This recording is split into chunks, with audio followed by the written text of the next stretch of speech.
everyone. Welcome back to the 2022 Terry Vaughn Referee Academy. I hope you enjoyed your lunch break and got out of your chair and did some movement. I know I did. I need to stretch after that long session. We have a very exciting afternoon session for you. We have two presenters, or one panel and a presenter. So we'll go ahead and kick that off for now. Before we get into the full thing, I will post a chat in the chat. Terry, if everybody knows the story of Terry Vaughn, he ended up developing Huntington's disease.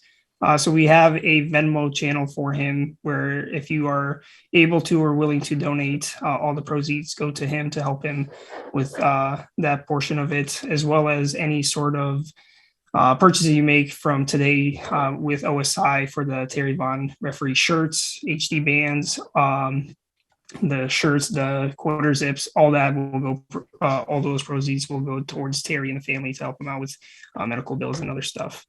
Without further ado, I'm going to introduce Candace Fabry here. She is the owner and founder of Fearless and Capable, and as well as the head coach of Ottawa University, as well as KC Courage. Candace, I'll go ahead and have you introduce the rest of you and the rest of your panel.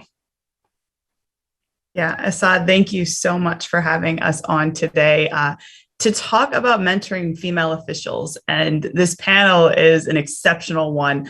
So I believe all of us, including myself, are lucky to have these women on today to share some of their own lived experiences and help give some real sound advice and suggestions that we can all take into, the daily work that we're doing to, one, grow the game and grow the amount of officials that we have, and then most importantly, trying to grow it for females and giving them an environment where they feel comfortable to come in and not just survive, but thrive. And that's what these women are going to be able to help us all today with. And so let me introduce the stellar, and I'm gonna ask everyone, just hold your applause, because it's gonna come at the end for the list of accomplishments these women have done and currently are working through. So first off, Margaret Domka is the executive director of the U.S. Center for Mental Health in Sport, a not-for-profit bringing optimum mental health wellness to sport communities.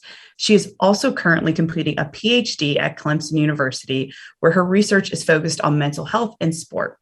Margaret is a former FIFA referee and was the only American selected for the FIFA Women's World Cup in Canada in 2015. She continues to officiate for the International Federation of Cerebral Palsy Football and is a U.S. Soccer national referee coach. That's just panelist number one. All right, let's go to number two. Please help welcome Carla Nagel-Winters, and she is a U.S. Soccer regional referee emeritus, a regional instructor, and regional assessor. She has also served as the Virginia Central Area Director of Instruction for several years, developing curriculum and programs.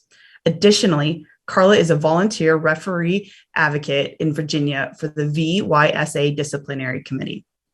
Carla was also a NISA national referee and assessor. She has worked 2 NAIA tournament finals. Hopefully I can see maybe at one here in the near future for my team. Several second-level professional soccer matches and tournaments, and state high school championships. Carla's experience runs deep, as she has been certified as a U.S. soccer official since 1980 and in the VHSL since 1983. I got to catch breath because now I got to get to the third one, because this is just an amazing group. Danielle Gronowski, hopefully I said that right, Gronowski, is a player, referee assigner, and a referee mentor. She is also a contributing writer and podcast for Protagonist, a media outlet covering lower division soccer. And if I can give a little shout out, they do a fantastic podcast. I had the honor and privilege of getting interviewed by Danielle and her compadres, and it was a fantastic event. And hopefully you can listen to the podcast more often. Additionally, Danielle is a committee member of NISA RIDE, which stands for Referees for Inclusion, Diversity, and Equity at the collegiate level. Danielle also serves as a chair of the ethics committee for the San Antonio High School Referee Chapter. She is also the co-founder of Copa Tejas, the Texas Derby at the USLC and MLS level. When she isn't serving as a voice for women referees wherever possible, you can find Danielle in her day job in career services at the Alvarez College of Business at the University of Texas, San Antonio. All right, guys, this is the group we have. And to just say that the accomplishments are, amazing is point one, but the path in which they have taken to get here, I think is something that is so valuable for some of the lived experiences that they're going to share with us. So I'm going to start with Margaret on this question. Margaret, how did you get involved in officiating? Where did it all kind of start for you? Sure. So I really got involved with officiating because I was playing soccer and I needed a summer job, but I wanted to keep playing. And so officiating gave me the flexibility to do that, gave me the chance to still be active, be on the field and doing what I love to do, but also continue playing. And I really had no desire at all to go up to higher levels. It was purely a summer job. But I was fortunate that I had a mentor who found me and believed in me and kept telling me that I had potential to go further. And it was through his promotion that eventually, after several years, I realized this passion that I had for officiating for myself and wanted to go after just seeing what I could reach, just seeing how far I could go with it. But I truly ended up only in this profession, in this career because of a mentor. And if that person had not found me, it would have been nothing more than a summer job. And that's it for me. Yeah. And I think that's important to point out. Carla, 1980, you've been officiated. Where and how did all of that begin for you? So we were living in the Washington, D.C. area, and my brother played soccer with Gordon Bradley's kids, Gordon Bradley being the coach of the Diplomats at the time. And the area was looking for referees. And since you assign by telephone, you could make one phone call to one house and get 2 referees. What a deal. So we became certified. And about 2 months later, we were in the midst of a match we probably shouldn't have been. And my brother decided that that was enough for him. And I saw it as an opportunity not to have to hang out at his games anymore and to make some money. And I continued along, and at William and Mary, refereed alongside coaches and stuff there. We had a good group there. And then after graduation, got in with a good organization that has produced a lot of fine referees all the way up through the MLS levels, so that we were able to go that direction as well.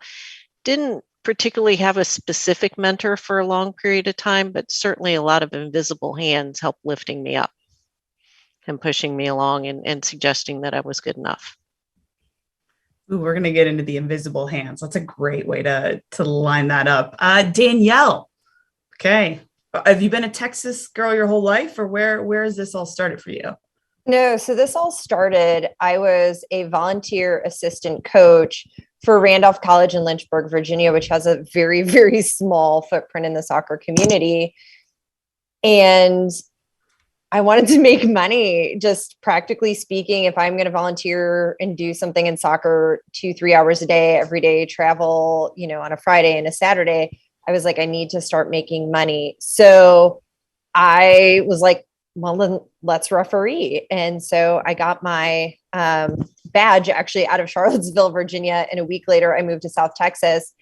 And I do have to say, coming full circle, I was in a South Texas clinic and one of my first regional clinics, and I wasn't a regional. And so just kind of experiencing that whole next level. And Margaret actually spoke at it. And it was just so encouraging for me to hear from another woman.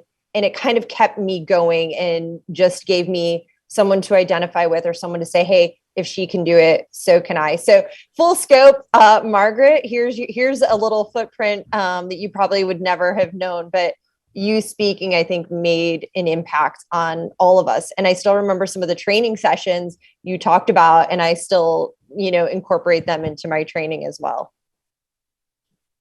That is very cool. Thanks for sharing that with me. I did not have any idea. So But that's the amazing thing that for a lot of us, and when we envision kind of that starting spot, and I would really encourage all of you on the call today to think about where you got your start. Who was there at the beginning? Who was there giving you guidance, feedback, giving you those little nudges?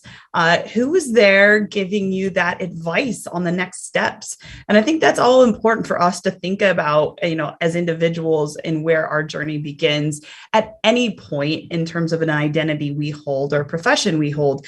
And those people we owe a lot to. And it's so cool that Danielle, you recognize that Margaret was somebody there, and that influence of her position and influence on your pathway.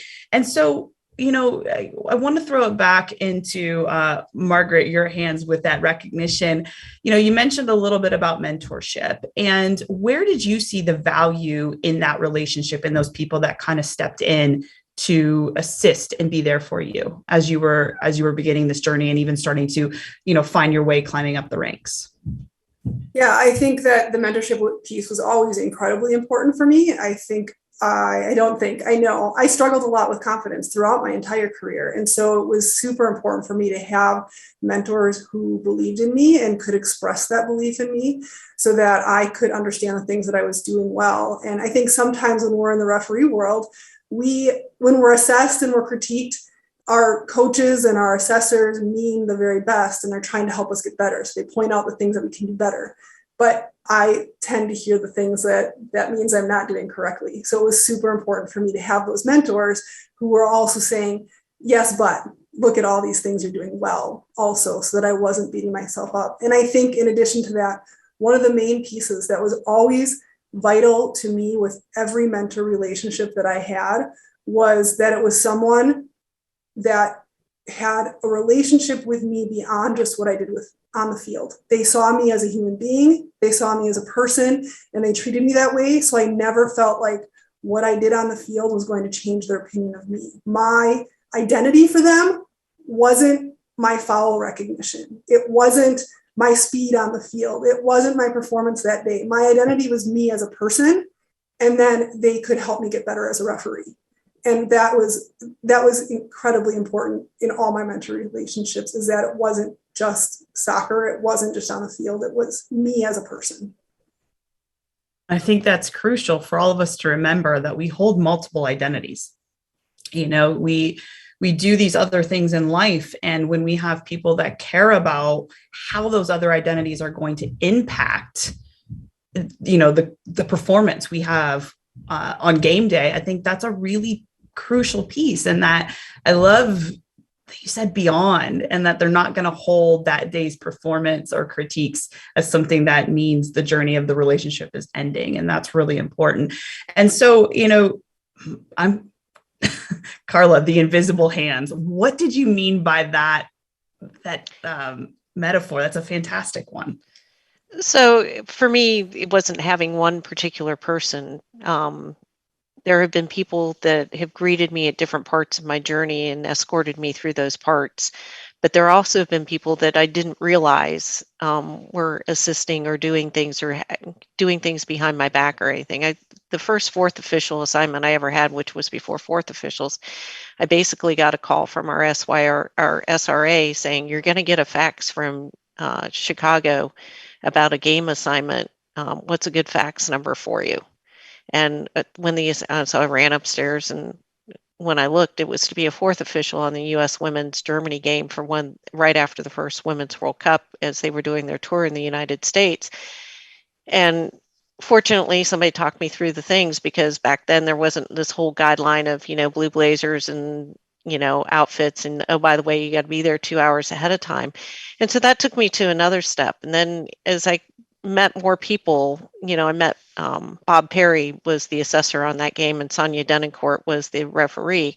And so for that part of the journey, there was somebody who was escorting me along. And then as I reached other points, there would be people there for a period of time who would talk with me or have me watch games with them or do whatever it was. And that still continued as I moved into the instructor and, assessor, referee, coach ranks, that there have been some really good people with some really good advice, and also who allowed me to be me as well. Because sometimes I think we get into the situations where they're like, oh, well, if you just do this, this, and this, but when it involves your personality, and they help you enhance your personality to the benefit of the game as well as the benefit of everything else that's going on, that's when it's the best. Yeah. And understanding who we are is a crucial piece, right? The individual, the personality, the core values, all of those hopefully are areas that we take in reflection, right? And we're doing that in our own personal time. And then we bring those to the pitch. We bring them in the pregame, during the match, postgame, and the conversations we have with mentors and colleagues.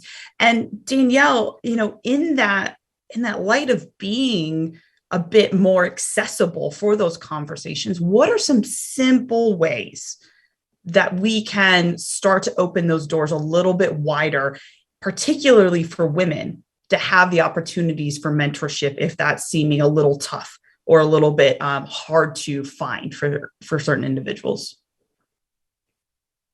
So we can't talk about mentorship, especially in the referee world, without sponsorship, kind of like Carla was talking about.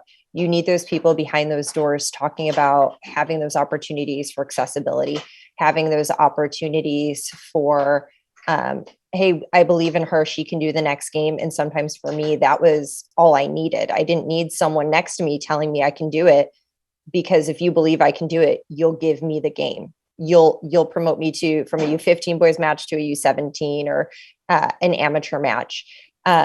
I think the hard part is there are so many places to referee that if someone's not providing what you need, keep searching and keep looking, because there are those people. And right now I have people coming to me where other people didn't believe in them. And I'm like, great, I'll give you a chance. You want to come referee?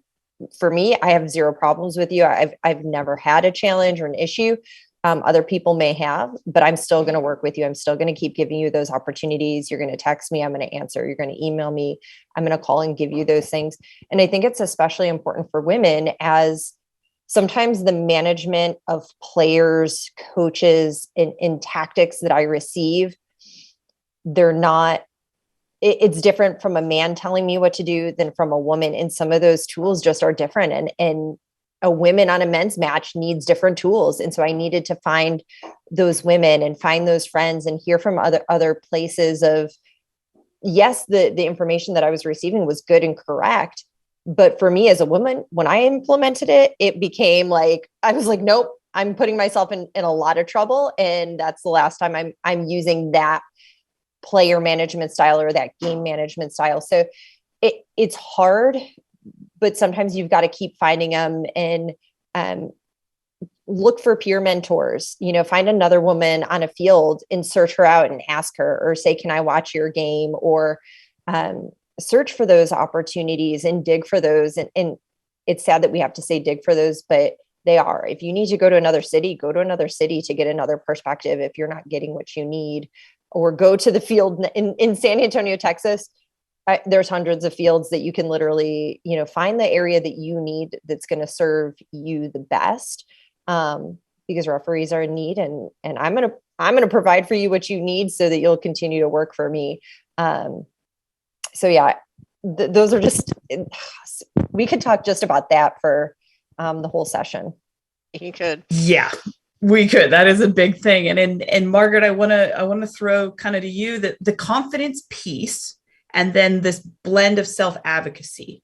And so what advice would you be giving when, perhaps a young female is looking and looks around, and it's maybe not everything they're hoping it to be in terms of guidance and feedback and tools to use, and where and how could they maybe get that confidence to advocate for what they need in their next journey and their steps? So what are some things you think you could give advice based off of your own lived experiences? Yeah, I love this question, because I actually think that we can start this on day one when referees are first coming to us. I still remember the first tournament that I went to as a referee, and I avoided the ref tent like the plague, because I didn't know the ref tent was for me. I mean, I kind of knew, but I kind of felt like the ref tent was for everyone else who knew what they were doing and who belonged. And I didn't feel like I belonged yet. And I didn't know that the water and the Gatorade and the snacks in the ref tent were for me too. And I just stayed away because I was afraid of the ref tent. When you're a young official, and on top of it, one of the few female officials showing up, I just, ever since that day, it is still so memorable to me. I still feel like I could be on that first day walking in. It's so ingrained in my memory how I felt that day.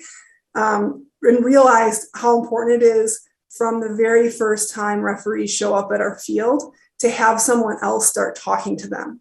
We can't expect that female official who's 15, 16, 17, 18. I mean, they could be 25, they could be 32. When it's their first day on the field, we can't expect them to be the ones going out to look for the mentors. I needed someone to come and meet me where I was at and say, you belong here, you're welcome here. This is your ref tent just as much as it is everybody else's ref tent. And by being welcomed into the community, then I could understand that I could look for more mentorship. I could be more accepting of those who are offering it to me, but I also was more able to start asking the questions of the people who need it. So to me, it's a really simple start. Like for everybody who's on this call, we can all do this. You see somebody new in the ref tent, or you see somebody new who doesn't stay in the ref tent, who just comes and checks in, stop them and say hello and say you're welcome and say, I'm glad to meet you. And if it turns out that it's their 10th year in reffing and you just didn't know them before, well, you met someone new. But we can all do that. We can all say hello to someone new and help welcome them into the community and make it more likely they're going to come back the next time. Such a simple way. And Margaret's such a big, strong piece. And, you know, let's be honest, the referee 10 is probably predominantly male, probably predominantly white. And so I don't want to get into this us versus them. It's not a male versus female, but I think valuing what the environment is going to look like. And so, Carla, in your experience, what are some ways that you've seen male allies come in as somebody that's a benefit? What's some allyship ways, movements, you know, things that have been beneficial to providing those resources as mentors, as sponsors? What are some examples or things that, you know, maybe men on this call could take and think about in their own actions and behaviors? Well, and to go back to the point, I mean, one of the first people I ran into in a tournament here in the Richmond area, I was introduced to referee their men's league along with a young Mike Stutt. And they said, nope, I'm not going to assign either one of you. You're too young and I don't assign females in my league. A year later, he was jumping through hoops to make sure that I got my assessment so that I could get my upgrade. And it was a matter of, you know, sticking to it and showing that people can change their colors. Don't assume just because they say it the first time that they're going to stick to that, because you can prove that you do well. Some of the mentorship people that I've worked with are also people who understand, for lack of a better word, understand the women's game and women's movement and the types of things that are effective for women to use as tools for refereeing. As Danielle pointed out, that sometimes the tools that some people are pointing out are not necessarily as effective for us to use. So the allies, they're there and they can do it and they see it and they understand it and they're also willing to talk to you. It's just that it's not the group thing. It's usually a one-on-one discussion. It's usually an evaluation. It's usually going out and watching games with people. And my time and now where I'm at, usually when I get into the referee tent, I'm, you know, the mom. So, you know, if I see kids who are sitting around in shorts or whatever, and it's, as today, 22 degrees and pouring down rain, I'm like, why aren't your sweats on? You know, what do you need? You know, and if they say, oh, I don't have a shirt. Oh, let's get this kid a shirt. You know, let's do the things that help them within that grade point. And you're right, people talking under the tent is an undervalued thing, because that is where a lot of learning and love and respect and relationships and teaching goes on. And we should value that opportunity. And sometimes I see referees who will, you know, we're at this level, so we're not going to talk to anybody else. And, you know, I think that doesn't help the whole game as a whole. And you're not doing the give back that needs to help with that. But mostly with the, you know, because a lot of the areas where I've been, I have been the only female official. So it has been finding somebody else as far as that goes, you know, finding somebody who you can relate to and who can work with you on those levels. And fortunately in Virginia, there are a whole bunch of those folks here. We're very, very blessed. That's like, it's fortunate. And I think from the culture side of things and where those opportunities come to connect are really valuable in terms of how body language is being done. So, if you are a young woman walking into spaces, what about how you can walk in and maybe getting advice? And now you've got 3 female officials who, if you're on the line, or if you're a male who knows a female that is really excited about this, journey as an official, have her reach out. I mean, these are 3 women willing to answer the questions and willing to give advice on how can you walk into that tent? How does your body language maybe showcase a little bit more confidence and openness? And then there's this call-in culture when we see potentially groups or individuals whose body language doesn't appear open.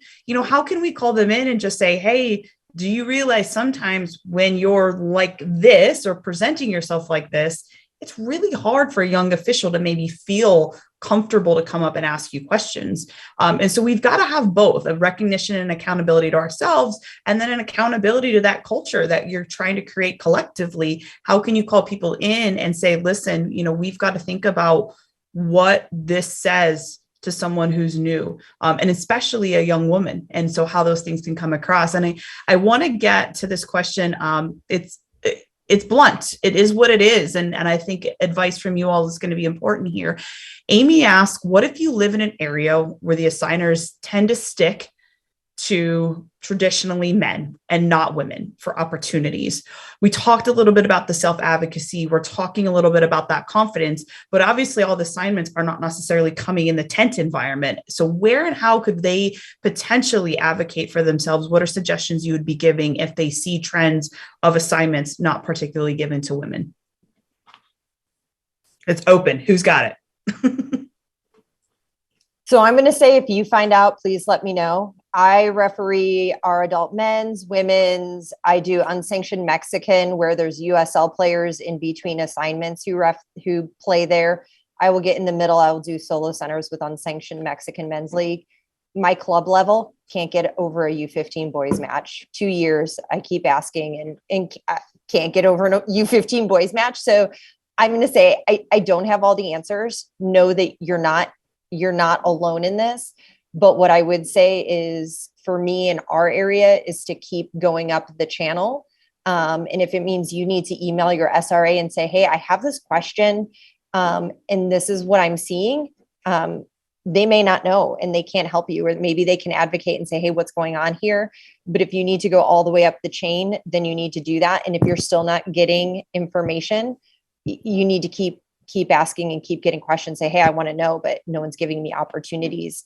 But I would always say, and I hate to say this, but you have to say this as a woman, you have to maintain professionalism. You have to think about your points before you speak about them, because we are still being labeled as emotional and, kind of a little too passionate, or if you're too cocky and confident, then you're labeled, defensive in the extreme. So you have to be prepared. You have to think through your points. I would say write them down. And then when you've had a chance to think on them, then email or have those conversations. But I'm gonna throw it back, because that's what I've found helps in my state, but it's not like that everywhere. No, I think, we have a lot of great opportunities in Virginia, but one of the best parts about it is there are opportunities at tournaments, and sometimes going to tournaments, especially working with people you don't know, that really gives you an idea of how well you're doing or not doing, but also the word gets back to the folks that you're home assigning for. And it's not just a female problem. We see it with a lot of young, I'm having been in the referee advocate position and some of the being on the outer ring of the inner circle. This is not an uncommon complaint. And if it is dealing with women and those types of things, then yes, we tend to run that, try to see if we can work with those types of things. Also, a lot of times, going back to the invisible hands, if I see a good official, I'll make a recommendation to the assigners, and that needs to be something that a lot more people are doing, is saying, hey, I worked with so-and-so on such and such a games. I think they're ready for this, because, honestly, the assigners cannot get out to see everybody. It's just not practical. but having recommendations from people that they trust and people that know the game well, or even coaches. We have a lot, sometimes, if you can get feedback from coaches at tournaments or other places, that goes a long way to people being able to advocate to get higher up the chain. And it does, Danielle, you're exactly right, though. It relies a lot on the professionalism as well. Yeah. Margaret, do you have anything to add to that? I really just agree with everything that people have said. First of all, I will say I sincerely believe that there are far more men out there who are supportive than who are not. However, unfortunately, many of us in our careers at some point run into those people that cause us to feel blocked, and we have to really work to get around that. But I do think that we can look out for people, even if a lot of times we cannot find other females within our environment because there aren't that many female officials or female mentors, because there aren't that many who are ahead of us either. However, I do think that there are many men who are willing to support us, and we can talk to the right men in our communities and we can get their support. Even if they're not the assigners, at least they can be helping and advocating for us. And I think there are a lot of guys, and there's a ton of them on this call today right now, I know, would be willing to speak up for us and say, this isn't right, and would be willing to support us in that.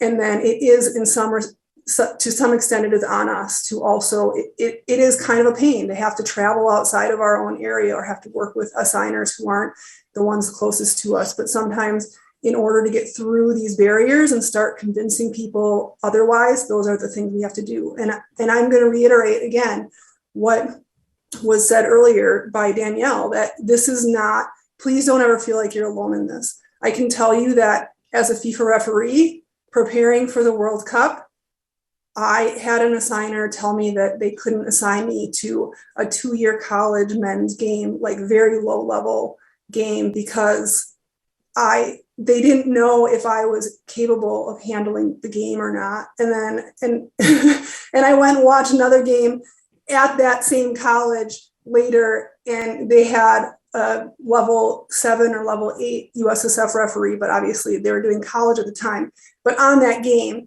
And there's no disrespect to that person. They were doing just fine, except that I was a FIFA referee and clearly I had experience, and it was just an excuse. It was clearly just an excuse that was being used. So this isn't just you. It's being experienced by many.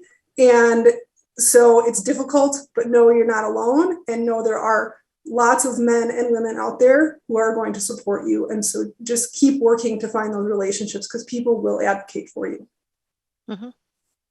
I think that's so crucial that, those on the call and those that you need to know should be on this call right now, to hear and know that you are not alone. And as a woman who has experienced a number of things in the game that perhaps might have pushed me more out than in, it is always a little bit more of a relief to know you're not alone. And so if you know of a woman, young female that is going through something, and you can connect them to another woman to help validate what they might have felt in an experience, what they might have seen, and are trying to interpret and trying to understand how that potentially impacts what they're doing and their goals, it's really, really important that you help connect. And I think what's really important too is to look at the chat if you can, and see the number of men that are like, yes, we advocate, we need to talk. I'm going to be honest, I do a lot of these talks, and the men that are on these calls are predominantly supporters and advocates and allies, whatever label we want to throw on them. My challenge to you are going to be the moments where we are faced, or you hear in an own private circle, someone who's not an ally or an advocate. How and where can you act in that moment to educate? And I say this because Chuck asked something in the chat, and I don't know if all the panelists, but I think it is an important statement. He said, would it be a helpful change of attitude for us to treat women officials, even young ones, as having something to teach us, rather than being the person's always in need of hand-holding? I don't know about you all, but that's the goosebumps that I start to think about we always talk about the next generation that's going to bring something else, right? They're going to hopefully do better than we did, right? They're going to have less obstacles or less challenges to the entry point. And so when you hear things like that, what is maybe an opportunity that could be created? What is some low-hanging fruit that could be done in our own environments to help these lived experiences come to light, to be heard more, to be valued more? What are some spaces outside of the tent? Because I think that's one that we're all pretty agreed on that is a good space to start that. What else could be done? Some low-hanging fruit ways that we can make this a little bit better, that those experiences are something we're valuing and learning about, rather than just assuming they need to be always told what the next path is going to be. Because as you all are saying, this path isn't easy. You're seeing obstacles, challenges in your own day-to-day right now. How can we make it a little better for the next generation? Well, I'm trying to do it through the longevity. I mean, the fact that this has been my job for 40 years and that I've stuck with it this long, despite what obstacles may come, with a very supportive husband and daughter. I'll give him the credit for that, because my husband has been there 100% of the time. But part of it too is, we talked about the referee tent, but I've recently had an experience where, and I've done this before, but it not maybe as recently, where the entire crew was female for a set of games about a month ago. And for those young women who were there, it's the first time that they've had a female referee mentor, and that the whole crew was there being female and doing that type of thing. And I think that's a big help for them. And then also for us, some people know, is WAGS has been sponsoring all female referee entry classes, as well as coaching clinics for women to become coaches and become referees. And both of those things are nice opportunities for them to have that opportunity on the way in, to say, you're part of this group, you can do what you want to do, and you can take it as far as you want to take it. And we're always here to be at your side or with you or behind you, to see that you will have those opportunities to do that. And if you ever have an issue, please call us. All female referee course. That is definitely, I've seen the work that WAGS did at the tournament and in, across now, is it Virginia? And I think you guys have done a few more outside They've of done Virginia, DC, and I've also seen they're spreading out to New Jersey and everything. I mean, things sort of came to that, weird breakish halt because of COVID. Right. But having people, the young referee classes that we sponsor for the women, WAG sponsors female instructors. We try to get competitive games played. So U16 boys, Division I college team, and this is the first time these women are ever going to step out on a field, blow a whistle, or hold a flag, and they're doing it with recruits to a Division I college school. Or they're doing it with U16 boys. So we show them right off the bat that the opportunities are there, and then it's available to do it. But we've set up the structure that they're with us for a weekend. And we also do incorporate some of the instructional techniques, like instead of, one of the things that we incorporate is, for instance, we'll sign them to teams, and they'll have them tell us what the restarts are and what are the things you need to look for on the restart, so that they're teaching each other in the class already. Yeah. Those opportunities are needed. And I ask this because the journey for education, for knowledge, I promote and try to talk a lot about women having a healthy self-interest.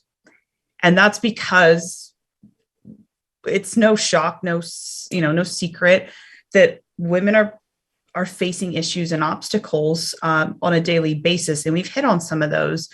But Danielle, is there any other obstacles or issues that we maybe need to put out there as some of the more obvious ones that female officials are facing these days? So there's a few things. One, I think in refereeing, it's a tough industry period for everybody.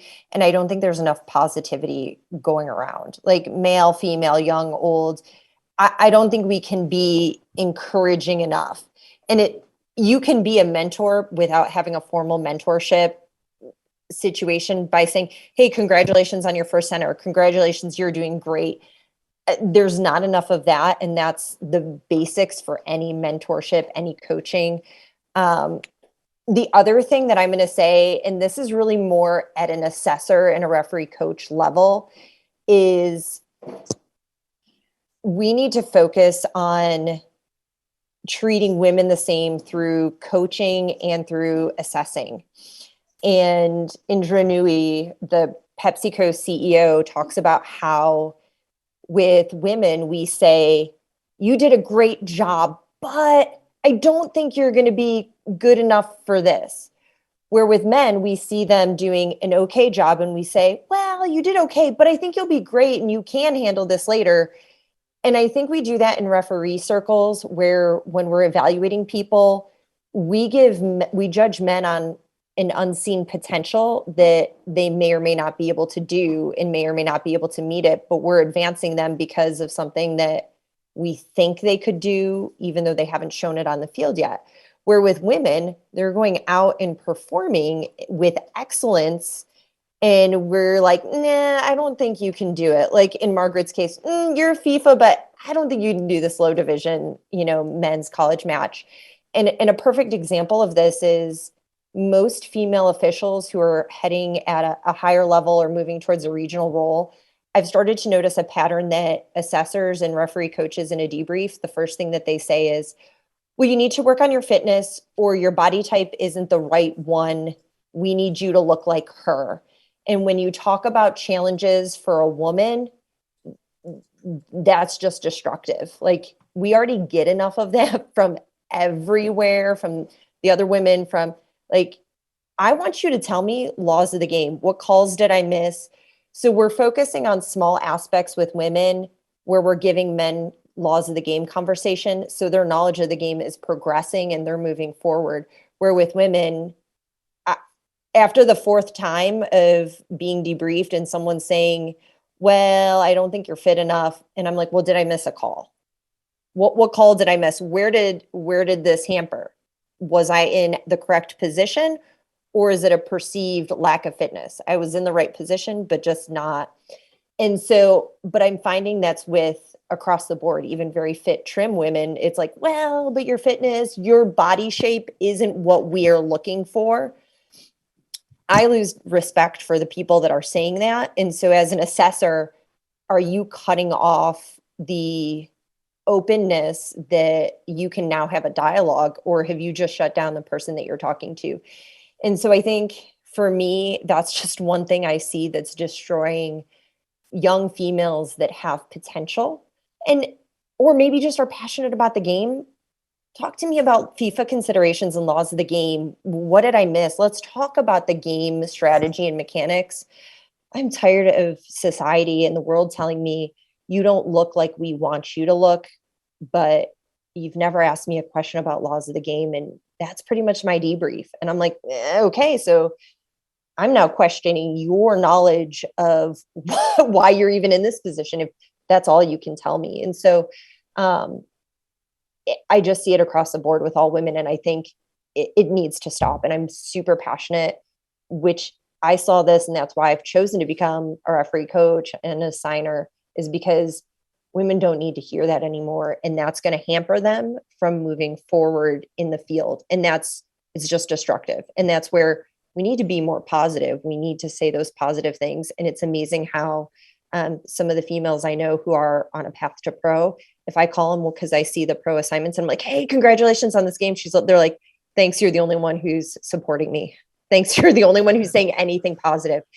Sometimes they just don't even need, well, you need to do this. We don't need to give them instructions. Sometimes mentorship is just, I believe in you. You can do this. Congratulations on this assignment. And as women, it's a battle both in society, in a professional world, but also in refereeing. And how can we overcome these stigmas that are there? And so, yeah, James, body type is egregious. So I'll give you this one example, and you guys can just sit on this thought of the perception. And so I'm at a camp last summer, and the women's sizes available were small, medium, and large. On the men's table on the other side was small, medium, large, XXX, XXX. What message does that send to the women about what sizes are acceptable for the position we're all holding together. Okay. So as we think about the conscious and unconscious bias, which is where I want to kind of go with this last little piece here, is that when we think about how we move forward with mentorship, how we create more role models, the acknowledgement of what everything was, and then everything and how it all could be moving forward. Carla, what are some just quick things that you're doing that others could mimic or role model that are contributing to the ways it can be for the future in terms of helping more female officials?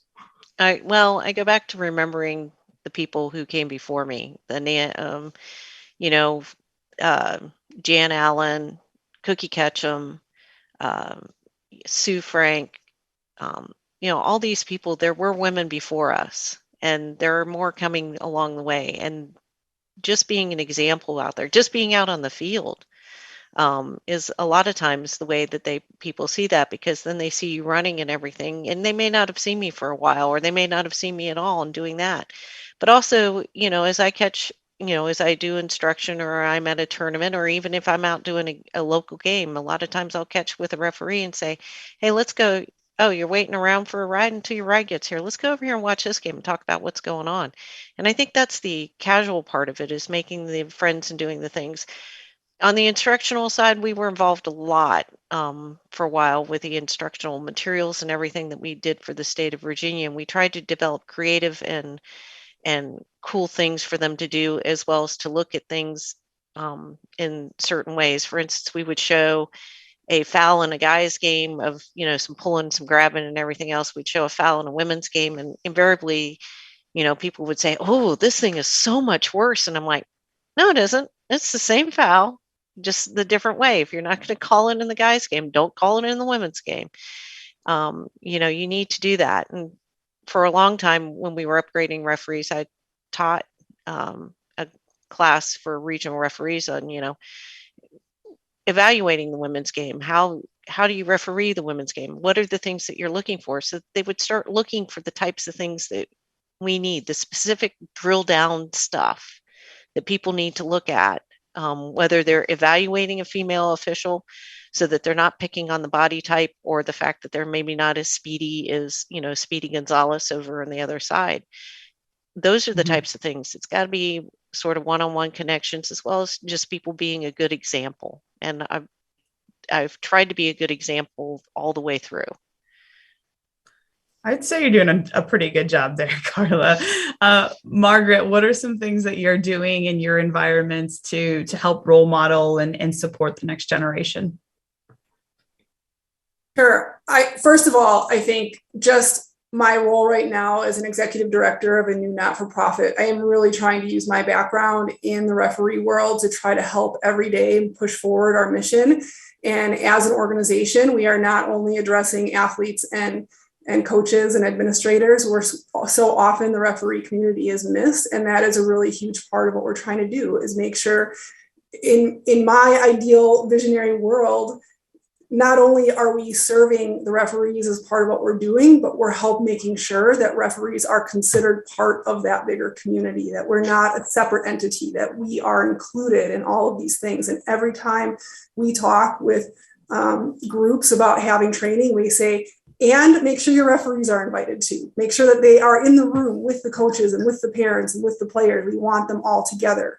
So to me, that's part of the mentorship that I have. I don't believe that all mentorship happens one-on-one. And I try to do that. I show up to tournaments when I can, and I do mentor referees as I'm able, but my time has been really tight lately, as you might imagine, trying to do a PhD at the same time as starting an organization and things.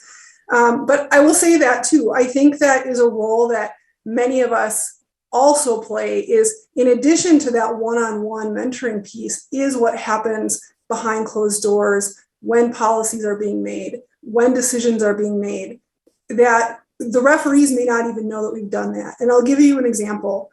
So this happened several years ago, but I was at a regional event, and the referees, so I'm part of the panel that helps select the referees that are going to move on to the nationals, the national championships. And we always assign the referees who are being considered to semifinal matches to make the final decisions on who performs the best. And it got down to the decisions about who would be on the semifinals, and there was a female referee in the running. And in the room, people said, she's done really well this week, but if we put her on a semifinal, she might mess up, and then we might not be able to send her. So maybe we should just not put her on a semifinal match. And I said, absolutely not. Absolutely not, because then she knows that she didn't do the same thing the men did to get there. And when even if she goes to nationals, then she shows up and she doesn't have the confidence, and she knows that she didn't go through the same route the men went through, and she feels like she doesn't belong there. I mean, we're not naive and not knowing what's going on around us. You push forward just because you're a female does not help us either. It's great that you want me to have an opportunity, but I want to prove myself the same way everybody else had to. And that year, she did not get selected. She did a semifinal match on my recommendation, and she did not get selected because it didn't go well. But you know what? And that may seem like I was completely not supportive, but a year later, she came back and she was a stronger referee and she got selected. And today she is a professional referee. And I am afraid that too often we push women out too early because we don't advocate for them behind closed doors. And advocating doesn't always mean pushing faster and harder. Sometimes advocating means, am I giving them the same exact pathway that I would give to a male referee? Exactly. And very true. And I've seen that too, where they've pushed women up the chain and try and push them higher, faster and faster. And they're not getting the true growth opportunities that they would get by having more diverse experiences. And it shouldn't be unfair to the guys, and it shouldn't be unfair to the women. Either way, it's got to be something that can be measured and demonstrated. I think it's really amazing, and definitely an amazing story to help give that perspective that I think all of us need to realize and understand. And so, Danielle, I'm going to ask your last one tidbit. What are you doing? And I know you've got a few things, your hands in a few different spaces trying to impact. Real quick here, what's something you'd recommend that you're doing that others could role model? So one of the small things I think is having a diversity panel, because as we're talking about women here, it's not just women, it's people of sexual identification, it's race, it's ability, and we need to make sure that we're inclusive for all people, because if we're bringing everyone up together, everyone wins. And so a few of the things I'm doing at both the college and the high school chapter level are I'm chairing an ethics committee, and ethics has kind of got a wide variety, but it also means that women have an opportunity to express things in their own way of their own experience, and they have a safe place, and where they know that someone's going to be on their side, and that they don't have to continue to come and endure inappropriate comments, or a not safe environment, or a place they don't feel like they belong. And so I would encourage everyone, especially at a state level, have a committee member. We have a board, have a diversity board. I would also say one of the things we do in business is you send out surveys. And so I would say, if you're not sure what's happening in your state or in your chapter or wherever you're at, why not survey your membership? Do you feel like you belong? Is this a safe space? Are these places where, you feel you're at your best? Are you confident? Survey your members. Find out what's happening, because I think part of what we need is we need to know the truth before we can start making changes. And maybe it's certain locations, maybe it's a certain site or facility that, hey, we didn't know that this was happening here. We thought everything was good. And so I think some of that is at the higher level. And so, like Margaret said, I'm making changes behind the scenes. I'm working with the college chapter, looking at the policy guide that hasn't been touched, some of them since 2001, in ethics and grievances have changed since 2001. They've changed in the past 5 years. And so being able to make that difference so that people who come along have a safe space, have a place where their voice matters, and they don't have to endure things that aren't okay and that aren't safe. And so just right now, I feel like I'm being that voice for a lot of people, because sometimes it's hard to be a player, to speak up about some of the inequities, because it's real. If you speak up that you're not getting the right assignments, like we've seen, it now may impact your future assignments. And so I've found that I'm the voice of, hey, can we be more intentional with women? Can we, where are they at? I'm asking the hard questions and being intentional. And I decided that since I didn't see many women mentors, many women assigners, I'm going to do this so that I can give other women a chance, or just everyone an equal chance who wants it, and support them in their growth. And just being a female at a referee instructor course makes a big difference. It's setting that tone from day one with our young and new referees, that women have a leadership position, they have a voice, they have knowledge about the game, and should be respected. And so even just being there and taking those opportunities that are provided, that's how I feel like I'm influencing the game, kind of from a behind the scenes perspective, but hopefully setting a path that we can follow and lead down. And I just ask those questions and keep pursuing that line of question, making sure that we're giving our female referees the opportunity. But if someone doesn't give you the opportunity, you take it, you make the way, you provide the way, and more women trailblazers. That's what it's all about, more women leading. Yeah, I would love to just add one more thought to everything that we've said today. I think a lot of times when we talk about the differences between being a male and a female referee, it's hard to come up with things that are really tangible, because so much of it is about personal experience and how we feel supported. But I would love to leave you with one that's very tangible, particularly for the men out there who may not realize this, and this would be to no fault of your own. There's no accusation, there's no pointing fingers. But one thing that I have come to realize is probably a very big difference in what females experience versus what men experience, is that so many times in my career, as I was going out to referee game, particularly as you are climbing the ladder more. So for many of you in this meeting now, you're at this point where you're going to start going up levels. If a game doesn't go well for a man, they may hear people on the sidelines screaming at them that they're a horrible referee and that it's not a good game. For a female, when that happens, you hear people screaming at you that this is why women don't belong on games. And before every game, I felt the pressure, not just for myself and whether or not I was going to have a good game, but I felt the weight of the world, especially when I was going and doing those men's games that I knew not a lot of women were being assigned to. I felt the weight of the world on my shoulders, because I felt like I wasn't refereeing just for me. I was refereeing for all the females, and I didn't want to ruin that opportunity, because unfortunately, it's not just the fans who say that. We all know that there are some referee assigners, and there are some people in our own community, and hopefully we're changing minds every day, but we do still have some of those people. And so if you are a male referee, talk to your women about that, acknowledge that with them, let them know that you recognize that sometimes the pressures are different. And that's a big one. That's a really big one, to feel like every time you walk out on the field, you're not just refereeing for yourself, but you're refereing for every other female referee out there to have an opportunity based on what you did or did not do today. So there, again, that's not pointing fingers. It's hopefully that's a helpful piece for men to hear and to understand. That's one tangible way that our world is a little bit different than a male referee's world. Margaret, I think that's such an important point and such a good segue to kind of ending this conversation and putting a bow that this conversation could go on forever.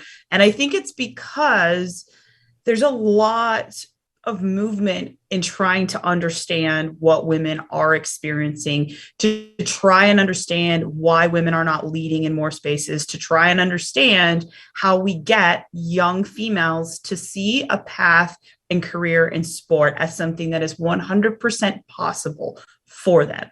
And I think, when I developed Fearless and Capable, which is all about mentoring women in sport, And so coaches, referees, and administrators are my main target of support. And I have amazing women along with the women on this call that are answering. If we all are playing a game of Marco Polo, for the young women yelling Marco, there are a ton of women that will yell Polo back and help you out and be there for you.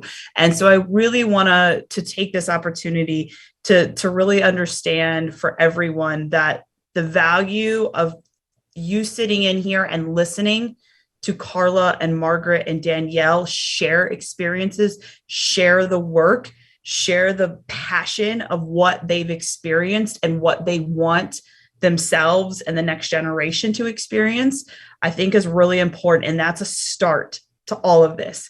It's a start to helping your conversation with the young woman that is, assigned with you the next game. It's the young woman of color who walks into the tent where you're going to step in and welcome her, get her a sweatshirt if she doesn't have one, or sweatpants if she's, a little cold. These are the things that start that journey for so many. And the crucial piece that you all play is that you're at least listening here today. And my hope is that you take these ideas and you go into your own environments and do that. And when there are young women looking for relatable mentorship, because a lot of you are going to provide great mentorship. That's our hope. Because again, we've said there's so many amazing males that do this. But when they're looking for something a little bit more relatable, contacting mentors like these three women, contacting and getting in touch with me at Fearless and Capable to help find a mentor for them. We do small group, we do workshop events, we do one-on-one. We're really trying to give mentorship as something that's available as often as possible, regardless of where you live or who you work for or the job title you hold, because we do truly want to help attract and retain and then promote more female leaders in sport, in all parts of the match and the game that we love so much. And so if there's more information you want to find out, please visit fearlessandcapable.com. From the bottom of my more coach heart, I'm not going to lie, I am more of a coach than a referee, but I have your experiences are so parallel to the role that I predominantly play as a coach on the side. And I know I make sure my players know when there's a female referee and it's a full female staff. I'm very excited. I'll not lie that I'm like, look at all the things you could be and have soccer still be a part of your journey as a woman, maybe when your participation days are a little bit less likely, let's say. But I think that's important. And I know from my perspective as a coaching instructor, I am constantly advocating for the need for more females, the need to have an understanding to the roles that female officials and all officials are going to help promote. And so I agree from my viewpoint, we need more collaboration and we need more unity and trying to make this game a lot better for the next generation. So everyone, thank you. Thank you so much for joining us. Carla, Danielle, Margaret, it has been an absolute pleasure. Sorry, not pressure. A lot of pressure to talk, but a lot of pleasure in talking to you and hearing all of your stories and advice. And so thank you very much. And to Assad and the entire team putting on the Terry Vaughn Referee Academy, thank you for the opportunity to hold this panel. And hopefully we've given some advice and thoughts about how to move this game forward. Thank you. Wow, I don't know how to follow up on that. So thank you to each of you for taking time out of your busy days to come out here and speak to us about this very important topic. I was taking notes throughout it, and I think the number one thing that stands out to me is the sense of belonging. It hits home for me because at the university I work for, we have this thing, one of our, not mottos, but it's belonging within Grandview, and I think that hits on so many different aspects. And our national average is somewhere between 8 to 12% for women officials, and then for on top of that, for all the other, challenges and situations you guys have to deal with, the last thing you should have to worry about is a sense of belonging. Okay. I think we need to do a much better job of hitting on that portion of it. And I think that affects everybody, any sort of official. If you don't feel like you belong, if you don't feel like you belong in that tent, what's the chances of you sticking through that? So Margaret, I'm glad that you were able to talk about that and stay with it, and hopefully it'd be an inspiration to many more and future women going through this exact same thing. Thank you again, Candace. We will definitely stay in touch. I will have a conversation with you afterwards, and all of you as well. I'll send out an email once we're all done here, and invite you to maybe continue this conversation here locally in Iowa. Obviously, we'll probably do it virtually unless you really want to come in and fly into Iowa. I mean, the weather right now is not the best, but thank you again. And we'll go into our next portion, which will be a break. Feel free to ask anybody questions as they're coming through here. I think we might have a few that might be unaddressed, but I'll keep an eye on that. And if anybody has any questions, I'm happy to pass those along to Candace and the rest of the panel.